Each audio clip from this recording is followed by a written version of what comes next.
Hello friends, পায়ের তলা শস্যের নতুন ফুড ব্লগে আপনাদের স্বাগত জানাই। আজকে আমি, আমার ওয়াইফ, আমার ছোটো ভাই আর আমার বোন সবাই মিলে চলে গেছিলাম পাটুলিতে হিমুর হেসেলে খেতে।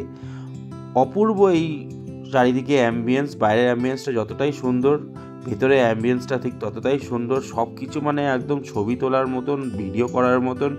খুব খুব খুব সুন্দর এই রেস্টুরেন্টটা, খুব সুন্দর ওনার এই রেস্টুরেন্টটাকে সাজিয়েছেন। বাইরের থেকে যতটা সুন্দর সাজিয়েছেন, ভেতর থেকে ঠিক ততটাই সুন্দর সাজিয়েছেন। খুব সুন্দর অ্যাম্বিয়েন্স, সিটিং কমফোর্টেবল, একদম সুন্দরভাবে বসা যায়, আরামসে খাওয়া দাওয়া করা যায়।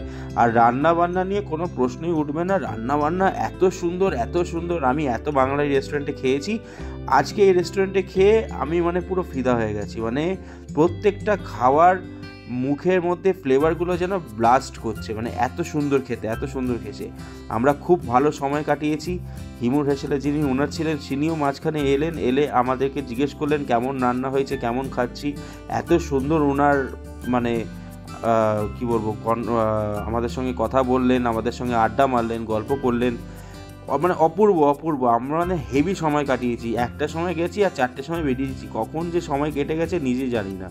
ঠিক আছে, পুরো ফুড ব্লগটা প্লিজ দেখবেন, চ্যানেলটাকে লাইক করবেন, শেয়ার করবেন অ্যান্ড সাবস্ক্রাইব করবেন। আর চটপট এই রেস্টুরেন্টে গিয়ে তাড়াতাড়ি গিয়ে খেয়ে আসুন। অপূর্ব রান্নাবান্না।